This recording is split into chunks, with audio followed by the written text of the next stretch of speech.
আজকের বিষয় হচ্ছে যে আমরা কেন ভজন করব। আমরা কেন ভজন করব? মহাজন বলছেন আমরা জীবনে একটি অনেক মস্ত বড় একটি ভুল করেছি, অনেক বড় ভুল করে ফেলেছি। সেই ভুলটি কি? বলছে আমরা এই জড়জগতে এসে পরকে আপন করে নিয়েছি এবং আপনকে পর করে ফেলেছি। কি সেই জিনিস? বলছে যে আমরা এই জড়জগতে এসে রাধা কৃষ্ণকে ভজন না করে, যে রাধা কৃষ্ণের আমাদের সঙ্গে সম্পর্কে যে একটি কানেক্ট, ভগবানের সম্পর্কে যে আমাদের একটি সম্পর্ক তৈরি করতে হবে, সেই জিনিসটিকে আমরা ভুলে গিয়েছি। তাই যেটি আমাদের পরম আপন, সেই আপন বস্তুকে আমরা ভুলে গিয়েছি এবং কি করছে, যেটি আমাদের জন্য মায়ার দাসত্ব স্বীকার করে। এই জগতে এসে আমাদের উদ্দেশ্য হচ্ছে ভজন করা, একা যে ভজন করা, সেই ভজনটা করতে যে আমরা মায়ার দ্বারা আসক্ত হয়ে পড়েছি। আমরা একা ভজন করতে যে সংসারের মধ্যে আবদ্ধ হয়ে পড়েছি, যার কারণে আমরা দুঃখ কষ্টই পাচ্ছি। তাই বলছে মহাজনরা যে আমরা যে ভজনটি করব, সেই ভজনটি হচ্ছে রাধাকৃষ্ণকে প্রীতিপূর্বক যে ভজন, ভক্তি সহকারে যে আরাধনা, এটিকে আমাদের জীবনে আপন করে নিতে হবে। তাই শ্রীমদ্ ভগবদ গীতায় শ্রীকৃষ্ণ অর্জুনকে বলছিলেন, অর্জুন, মন্মনা ভব মদভক্ত মদয়াসি মাম নমস্কুরু মামে বৈশ্যসি সত্যন্তে প্রতিজানে প্রিয়সী মে। অর্জুন, তুমি তোমার মনকে আমার ভাবনায় নিযুক্ত করো, আমার পূজা করো, আমার সেবা করো, আমার চিন্তা করো। তুমি তোমার মনকে আমাকে দিয়ে দাও এবং অন্য সকল চিন্তাকে তুমি দূর করে দাও। যে সকল চিন্তা জড়জগতের মোহের দ্বারা আচ্ছন্ন করে ফেলে, যে সকল চিন্তা বাহ্য জগতের দুঃখ দেয়, সেই সকল চিন্তাকে তুমি দূরীভূত করে ফেলো। তুমি সর্বদা আমার চিন্তা করো, আমার সেবা করো, তাহলে আমি সব কিছু থেকে তোমার মোহ এবং দুঃখ দুর্দশা সব কিছু পরিত্রাণ করে দেব। তাই বলছে যে অর্জুন, তুমি তোমার মনকে আমার ভাবনায় নিযুক্ত করনি, তুমি আমার সেবায় ব্রতী হওনি, তুমি তোমার মনকে আমার প্রীতির ভূমিকায় রাখোনি আমাকে। তার পরিবর্তে তুমি কি করছো? তুমি ওই সুতুমিত স্ত্রী, পুত্র, কন্যা প্রভৃতি বন্ধু বান্ধবকে প্রীতির ভূমিকায় রেখেছো। তুমি আমাকে ভুলে গিয়েছো, তাই পরিণামে তুমি দুঃখই পাচ্ছ। তাই এই জড়জগতে এসে আমাদের উদ্দেশ্য হচ্ছে ভগবানের ভজন করা, কিন্তু সেটি না করে কি করছি, এই জড়জগতে এসে মায়ার দ্বারা আসক্ত হয়ে সংসারে পতিত হয়ে পড়েছি। তাই মহাজনরা কি বলছে যে এই জড়জগতে এসে আমরা যেহেতু সংসারের ভিতরে আবদ্ধ হয়ে পড়েছি, কিন্তু সংসারে তো আছি, কিন্তু কি এখানে থেকে ভজন করা যাবে না? বলছে যাবে। কি রূপে? বলছে পাকাল মাছের মতো, যেমনভাবে মাটির মধ্যে বা পাঁকের মধ্যে একটি বাইন মাছ থাকেন মাটির মধ্যে, কিন্তু বাইন মাছের গায়ে কিন্তু কোনো কাদা লাগে না। যতই সে পাঁকের মধ্যেই থাকুক না কেন, তার গায়ে কোনো কাদা থাকে না। বলছে আমরা এই জড়জগতে এসে সংসারে আবদ্ধ হয়ে পড়েছি ঠিক, কিন্তু যখন আমরা ভগবানের নাম সংকীর্তন করব, ভগবানের সেবা করব, তখন কিন্তু আমাদের সমস্ত মায়া, সমস্ত মোহ, সমস্ত দুঃখ দূরীভূত হয়ে যাবে। তাই অর্জুনকে ভগবান শ্রীকৃষ্ণ বলেছিলেন, অর্জুন, তুমি তোমার মনকে আমার ভাবনায় নিযুক্ত করো, তাহলে সমস্ত মোহ, সমস্ত দুঃখ পরিত্রাণ পেয়ে যাবে এবং আমাকে তুমি পেয়ে যাবে। অনাদিকাল ধরে তুমি আমার সেবা করতে পারবে, তুমি আমাকেই পেয়ে যাবে। তাই বলছে যে আমরা এই জড়জগতে এসে আমাদের কিভাবে ভজনটা করতে হবে। শ্রীমন মহাপ্রভু আমাদের জড়জগতে এসে সেই ভজনের প্রণালীটি শিখিয়ে দিয়ে গিয়েছেন। কি সেই ভজন? শ্রীমদ্ ভাগবতে বলছেন যে নাম সংকীর্তনাম প্রোক্তম কৃষ্ণস্য প্রেম সম্পত্তি বলিষ্ঠম সাধনাম শ্রেষ্ঠম পরমাকর্ষ মন্ত্রবাদ তদেব মন্যতে ভক্তেও ফলম তদ্রসিকৈর্জনৈহ ভগবত প্রেম সম্পত্তৌ সদৈব বিচাতরহ।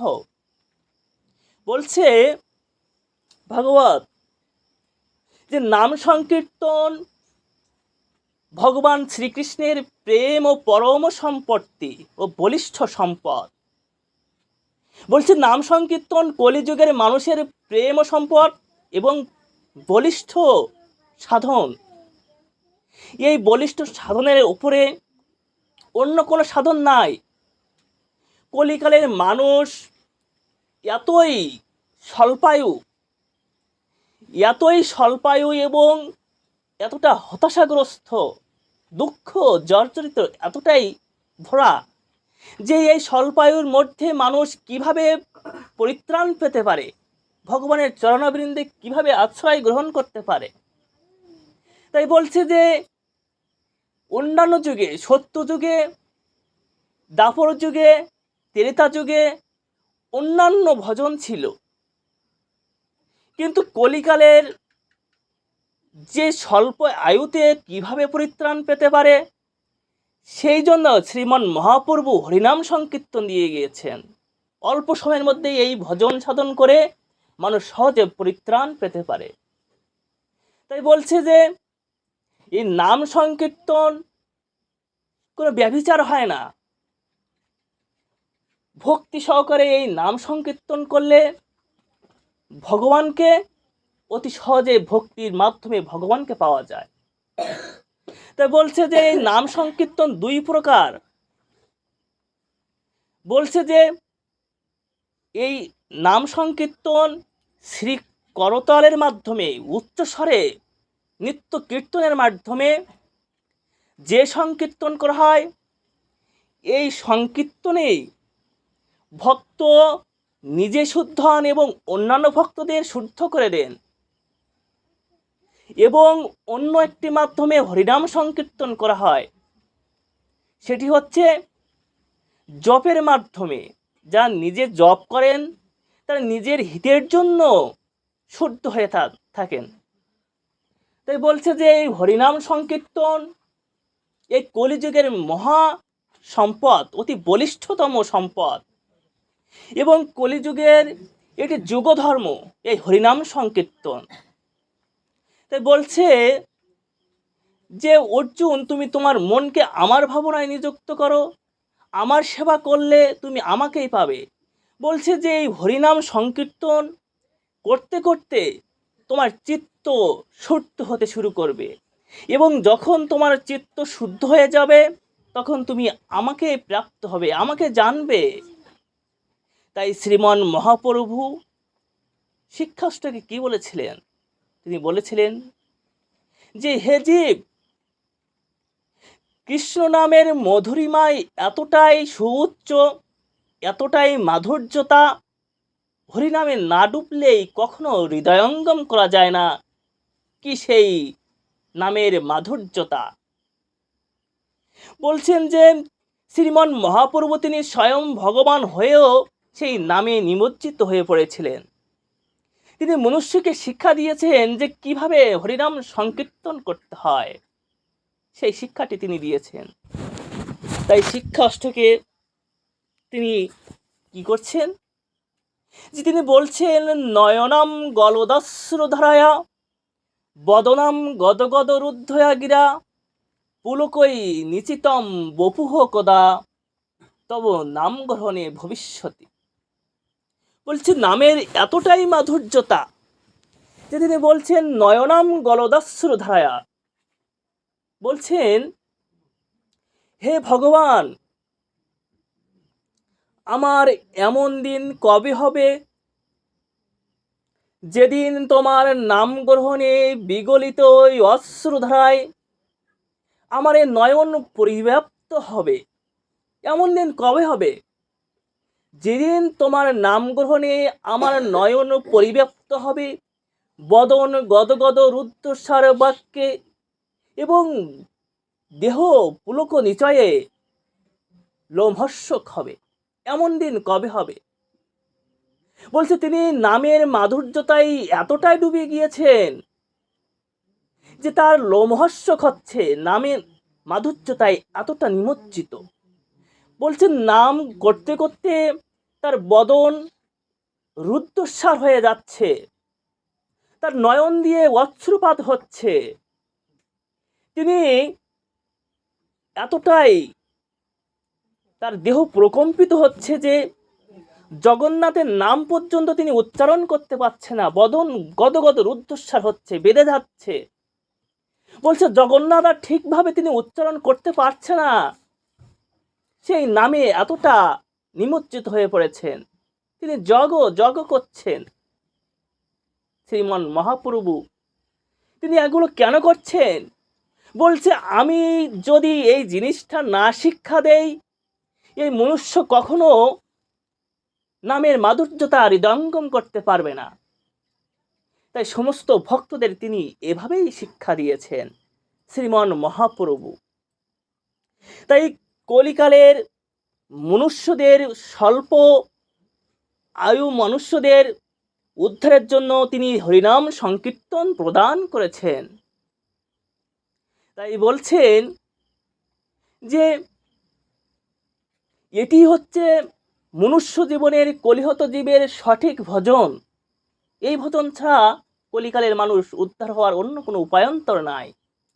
বলছেন যেহেতু এই শুদ্ধ ভক্তগণ রাগানুগা ভক্তির মাধ্যমে তো ভজন করে থাকেন, কিন্তু তারা রাগানুগা ভক্তি হৃদয়ঙ্গম করতে অতীব কষ্ট ক্লেশদায়ক। তাই হরিনাম সংকীর্তন করে মানুষ ধীরে ধীরে শুদ্ধ হতে শুরু করবে। শুরু হলে মনুষ্য পরে আমাকে জানতে পারবে।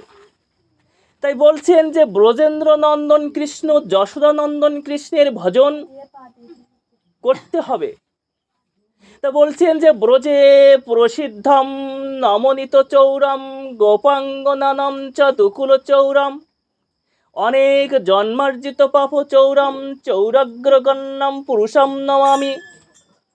বলছেন যে মায়ায় আসক্ত জীব অনাদিকাল ধরে এই জড়জগতে পতিত হয়ে রয়েছে, দুঃখ কষ্ট ক্লেশ পাচ্ছে এবং ভগবানকে হৃদয়ঙ্গম না করতে পেরে এই জড়জীবের হৃদয়ে অনেক অনেক জন্মের পাপরাশি জমা হয়ে রয়েছে। তাই বলছেন যারা আর ব্রজেন্দ্র নন্দন কৃষ্ণকে সেবা করে থাকেন, বলছেন ব্রজেন্দ্র নন্দনকে ব্রজধামের শ্রেষ্ঠ তস্কর বলা হয়। তিনি চৌর্য বৃত্তিতে সর্বশ্রেষ্ঠ, তিনি চুরি করায় পারদর্শী, তিনি চুরি করায় অত্যন্ত পারদর্শী, তার থেকে শ্রেষ্ঠ চোর আর নাই। তিনি এতটাই চৌর্য বৃত্তিতে বিখ্যাত। তা বলছেন যে আমাদের হৃদয়ে যে অনেক জন্ম জন্মান্তরের পাপরাশির জমা রয়েছে এবং অনেক অনেক প্রকার যে অনৈতিক কার্যকলাপের ফলে আমাদের এই হৃদয় দূষিত হয়ে রয়েছে। তা বলছেন তিনি যেন আমাদের হৃদয় থেকে সেই মলিনতা, সেই পাপরাশি দুঃখ, পাপরাশিগুলো আমাদের হৃদয় থেকে হরণ করে নিক।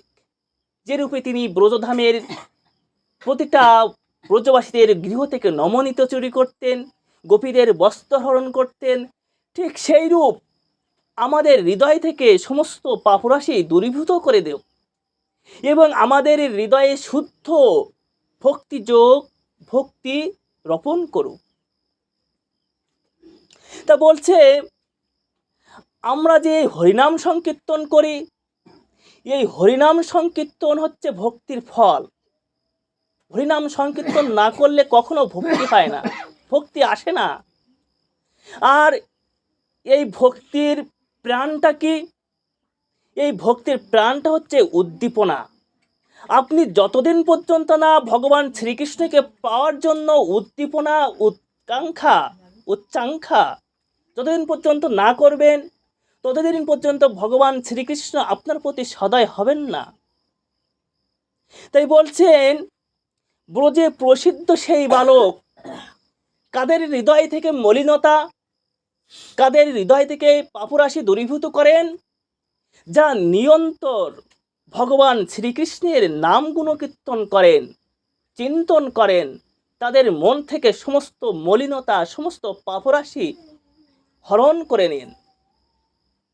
তাই বলছে কলিকালের জীবের, মানুষের শুদ্ধ হওয়ার জন্য একমাত্র মাধ্যম এই হরিনাম সংকীর্তন, এর থেকে অন্য কোনো উপান্তর নেই।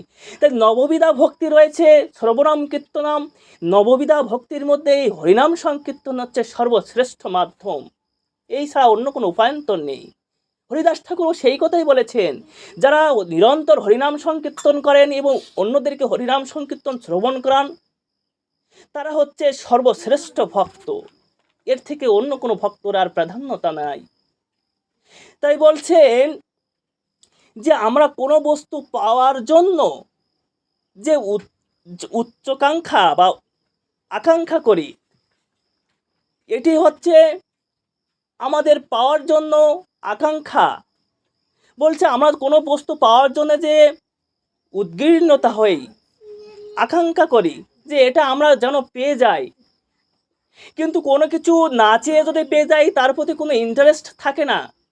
কিন্তু আমরা মনে করেন যে আমরা পরীক্ষায় এ প্লাস পেতে চাই, সেই এ প্লাস পেতে গেলে আমাদের পর্যাপ্ত তো পড়তে হবে, না পড়লে তো পাবো না, উৎকণ্ঠা থাকতে হবে প্লাস পাওয়ার জন্য। ঠিক সেই রূপ আমরা ভগবানকে পাওয়ার জন্য আমাদের মধ্যে সেই উচ্চাকাঙ্ক্ষা, উৎকণ্ঠাটা থাকতে হবে, তা না হলে ভগবানকে আমরা পাবো না।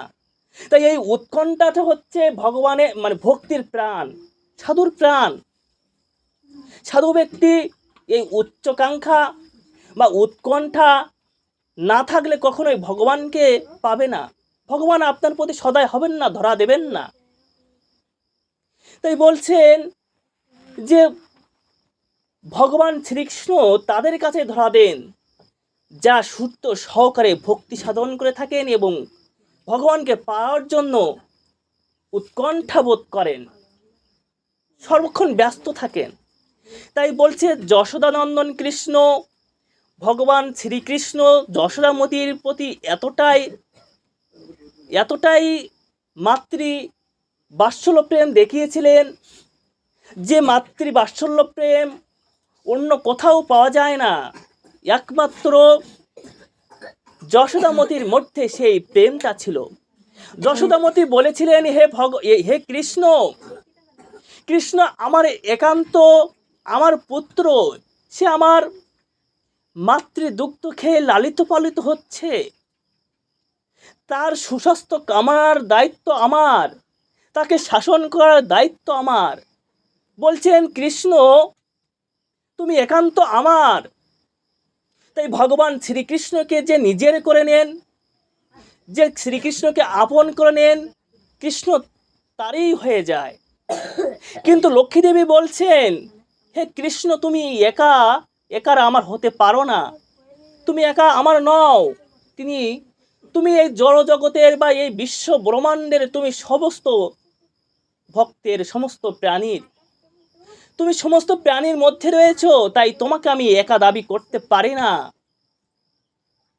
এটি লক্ষ্মীদেবী বলছে। কিন্তু বলছে যশোদামতি বলছে যে হে কৃষ্ণ তুমি একান্তই আমার। কৃষ্ণকে যে একান্ত নিজের করে নেন, কৃষ্ণ তারই হয়ে যায়, ভক্তের অধীন ভগবান, ভক্তের অধীন ভগবান যে নিজের করে নেন। তাই বলছে ঐশ্বর্য শিথিলভাবে যেখানে কোনো ভয় নাই, ভয়বিহীনভাবে ভগবান শ্রীকৃষ্ণের ভজন করলে তার মধ্যে শুদ্ধ ভক্তি আসে, সেই ভক্তির প্রভাবেই ভগবানকে আমরা পেতে পারি। এটি ছাড়া অন্য কোনো উপায়ান্তর নেই। বলছে ভগবান শ্রীকৃষ্ণ যখন বালক ছিলেন, ভগবান শ্রীকৃষ্ণকে মাতা যশোদা দামবন্ধন লীলায় ভগবানকে বন্ধন করার জন্য এতটাই উদ্গার্যতা, এতটাই উৎকণ্ঠা, এতটাই ব্যস্ত হয়ে গিয়েছিলেন যে কোনোভাবে ভগবানকে তিনি বন্ধনে আবদ্ধ করতে পারছেন না। আকুলতা হয়ে গিয়েছে তার মনে, কিভাবে কৃষ্ণকে বন্ধনে আবদ্ধ করা যায়।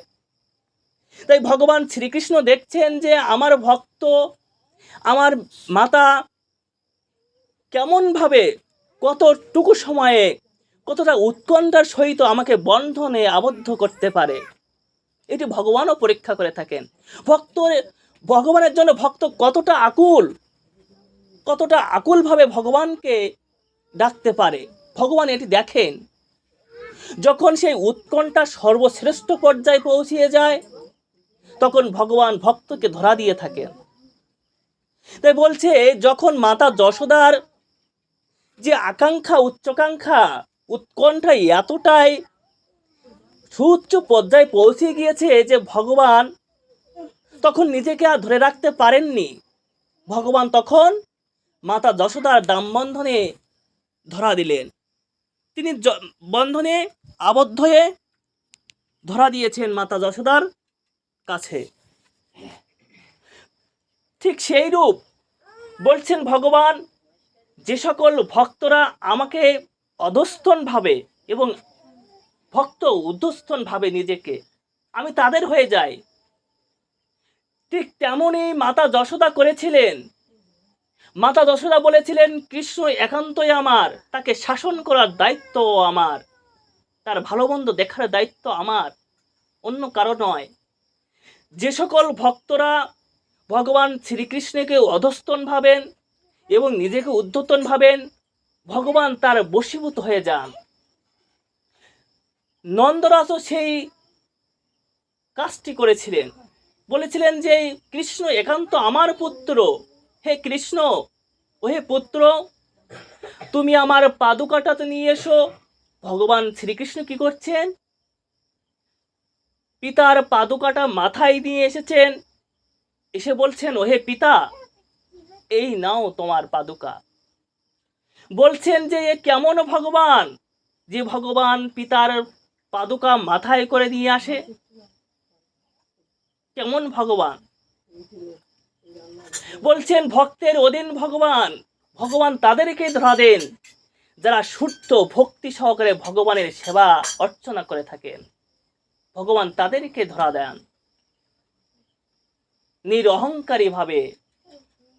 তৃণাদপি শুনিচেন, তৃণের থেকে যে শুনিচে হয়ে তররিব সহিষ্ণু না, বৃক্ষের থেকে সহিষ্ণুতা অর্জন করে যে ভক্ত অর্জন করে থাকেন, সেই ভক্তির মাধ্যমে ভগবান শ্রীকৃষ্ণ তাদেরকে ধরা দিয়ে থাকেন, তাদের হৃদয়ে বসে থাকেন। তা বলছেন যে যারা ভগবানকে পেতে চান, তার পূর্বে নিত্যানন্দের আশ্রয় গ্রহণ করতে হবে।